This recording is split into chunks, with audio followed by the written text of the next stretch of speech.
Shalom.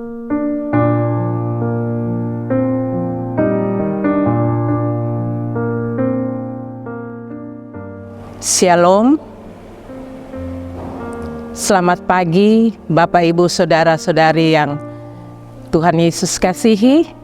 Kita jumpa dalam renungan pagi di bulan April yang baru ini. Mari kita berdoa sebelum kita membaca kebenaran firman Tuhan. Allah Bapa yang bertahta dalam kerajaan sorga, Bapa yang kami puji, kami sembah hanya di dalam nama Tuhan Yesus. Di pagi hari ini Tuhan, kami mengucap syukur dan terima kasih karena Tuhan boleh menuntun kami selama sebulan di bulan Maret, dan saat ini kami memasuki bulan yang baru, bulan April Tuhan. Kami akan mendengarkan sabda kebenaran firman-Mu di pagi hari ini untuk membawa kami dengan kekuatan iman yang baru di bulan April yang baru ini. Terima kasih Tuhan Yesus, hanya di dalam nama-Mu kami berdoa. Amin. Bapak Ibu Saudara-saudari yang saya kasihi di dalam kasih Tuhan, kita akan membaca firman Tuhan di pagi hari ini dari Perjanjian Baru, yaitu Injil Yohanes 19 ayat 28 hingga ayat yang ke-30 dengan judul Yesus mati. Sesudah itu, karena Yesus tahu bahwa segala sesuatu telah selesai, berkatalah ia supaya genaplah yang ada tertulis dalam kitab suci, "Aku haus." Di situ ada suatu bekas penuh anggur asam.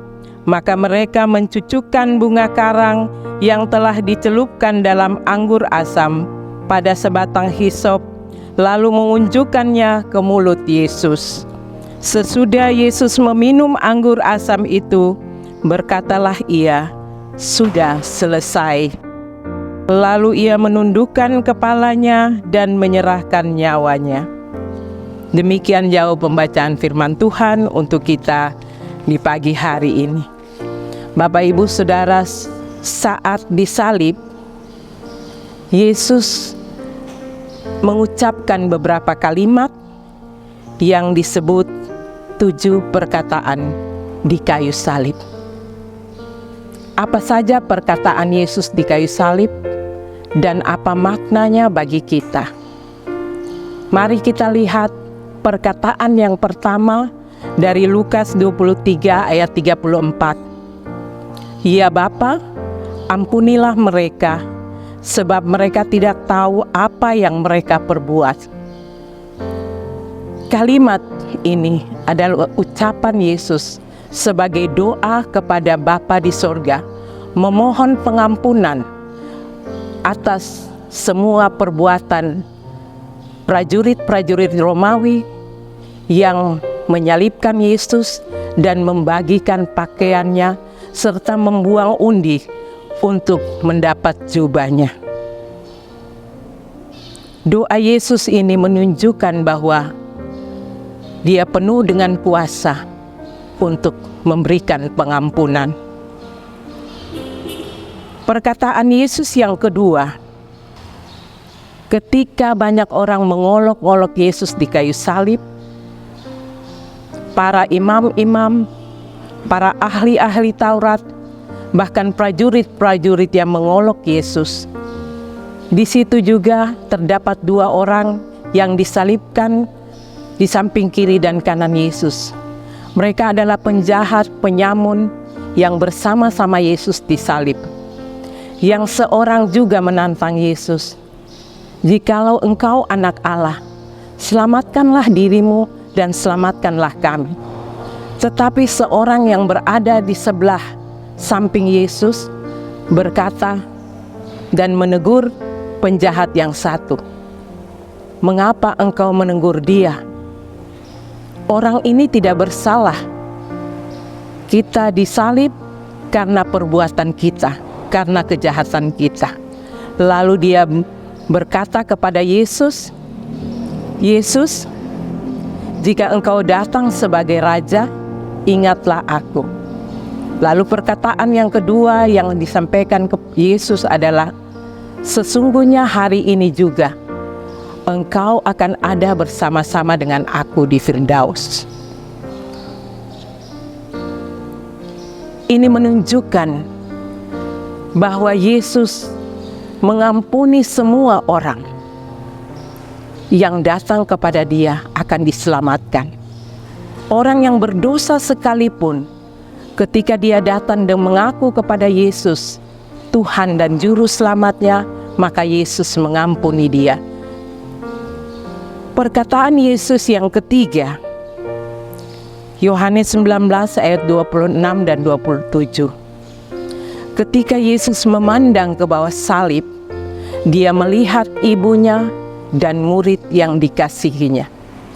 Yesus berkata, "Ibu, ini anakmu." Dan kepada murid yang dikasihi, dia berkata, "Ini ibumu." Ini menunjukkan kepedulian Yesus kepada keluarga, ibu yang dikasihinya, bahkan murid-murid yang sudah dianggap sebagai keluarga. Dia menitipkan ibunya kepada murid yang dikasihi, yaitu Yohanes. Perkataan yang keempat, dalam Markus 13 ayat 34 dan Matius 27 ayat 46. Selama bergantung di kayu salib, kira-kira jam 12 sampai jam 3, Yesus dalam keadaan lemas, letih, dalam penderitaan yang sangat ditanggung di atas kayu salib. Yesus berkata, "Eloi, Eloi, lama sabachthani." "Allahku, Allahku, mengapa engkau meninggalkan aku?" Perkataan Yesus ini sebagai gambaran teriakan manusia yang terpisah dari Allah karena dosa. Di sini Yesus mengungkapkan perasaannya terpisah dari Allah karena menanggung dosa seluruh dunia, dosa kita manusia. Perkataan Yesus yang kelima dalam Yohanes 19 ayat 28. "Aku haus." Selama Yesus ditangkap, ia disiksa, ia dicambuk, dia tidak diberi makan dan minum. Secara manusia, natural, sifat manusia, Yesus juga merasa lapar. Yesus juga merasa kehausan. Apalagi setelah Yesus ditangkap sampai dengan diadili, Yesus tidak diberi makan sedikit pun. Setelah Yesus berkata, "Aku haus," seorang prajurit mengucukkan anggur asam lewat sebatang hisop untuk Yesus minum. Setelah Yesus selesai minum, ia berkata, "Sudah selesai." Dalam Yohanes 19 ayat 30. Ini menyatakan dia telah selesai menjalankan tugas yang dinubuatkan oleh kitab suci. Dia telah selesai menjalankan amanat agung yang diberikan oleh Bapa kepada Yesus. Sudah selesai bukan suatu perkataan kegagalan, tetapi suatu perkataan kemenangan. Sudah selesai. Perkataan yang ketujuh dalam Lukas 23 ayat 46.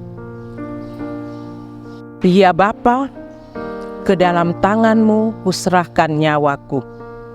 Lalu Yesus menyerahkan nyawanya karena telah selesai melaksanakan tugas pengorbanannya di kayu salib. Ia menyerahkan nyawanya kepada Bapa di dalam surga. Bapak, Ibu, Saudara sekalian, itulah perkataan-perkataan yang penuh makna dalam pengorbanan Yesus di kayu salib. Kematian Kristus bagi orang percaya adalah peristiwa besar dan merupakan sesuatu yang penting, sebab kematian Kristus berarti kehidupan bagi kita. Kematian Kristus membuat sorga menjadi pasti bagi orang-orang beriman dan merupakan jaminan untuk kita hidup berkemenangan. Paskah merupakan momen penting dalam kekristenan atau bagi orang-orang percaya. Ada 3 hal yang saya ambil sebagai makna dalam pembacaan firman kita, yaitu pertama, kematian Yesus Kristus adalah jalan keselamatan bagi setiap manusia. Yang kedua, kematian Yesus tidak ada hubungannya dengan kegagalan. Kematian Yesus adalah bagian dari rencana Allah, yaitu untuk menggenapi janji-janji Allah bagi umatnya. Justru dengan Yesus mati, maka Dia pergi untuk menyiapkan tempat bagi semua orang yang percaya kepada Dia, yaitu surga. Kita bisa baca itu dalam Yohanes 14 ayat 1 sampai dengan ayat yang ke-6. Bagian yang ketiga, kematian Kristus tidak ada hubungannya dengan akhir. Sebab dengan Ia mati, maka akan ada kebangkitan.